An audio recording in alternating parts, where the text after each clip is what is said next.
Right, this is an e-bike conversion, unusual one, and I have to share it with someone because it's bloody ridiculous what's going on. So somebody brought me this frame, right, Carrera, kind of beefy mountain bike thing, and it had a mid-drive Bafang, right? Pretty cool. I was like, okay, nice, something different, not just a boring like hub motor over there.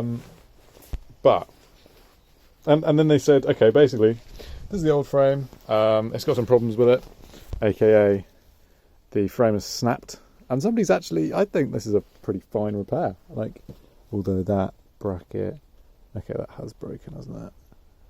Anyway, so they're like, okay, I've got exactly the same frame.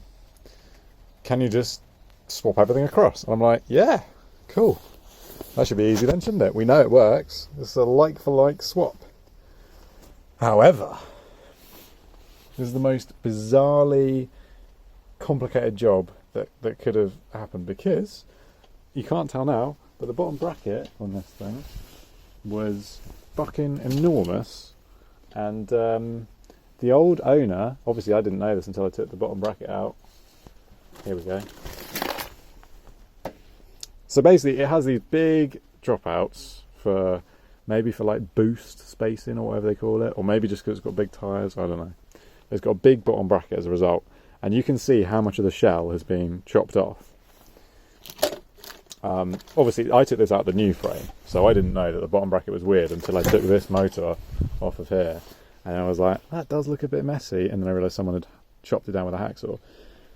So, I'm like, okay, cool. I'll just follow suit and do the same thing, I guess. So, I chop these bits off. One of these on each side. It's about all in all about 30 mil chopped off, and then I actually bothered facing it as well, even though it did a pretty bad job because it was such a rough cut to begin with. I mean, it's pretty disgusting, but anyway, probably better than the other frame, which was just hacksawed and looks like it's slanted. Point being, this motor just doesn't bloody fit on here at all. Like, it's completely wrong. So I get it in. That's it maxed out pretty much. There's zero clearance between the chainring and the frame. And to complicate matters, on this side, there's not enough room for me to get the assembly which holds this motor in place, which is a lock ring thing, and then there's meant to be another one of these over the top, like that. And that thread gets used up very quickly. So you end up being able to get just this on without the second nut thing. I guess that's the lock nut.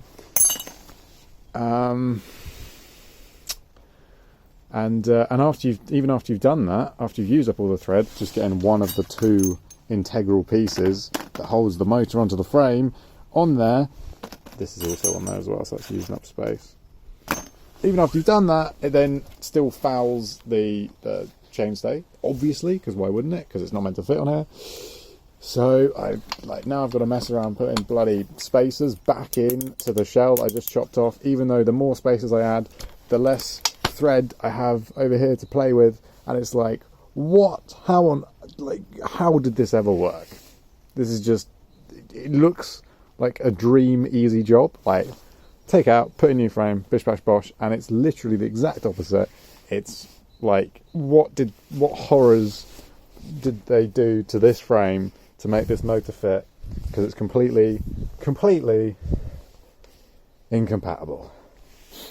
Like, it just, I don't know how it was in here. This shell is about 3 mil shorter, but I didn't want to do that because as you saw down, you start actually sawing into the fucking welds. So I was like, probably best not to saw into the welds on an aluminium frame that was probably made for the cheapest price anyway, and the welds are probably shit to begin with.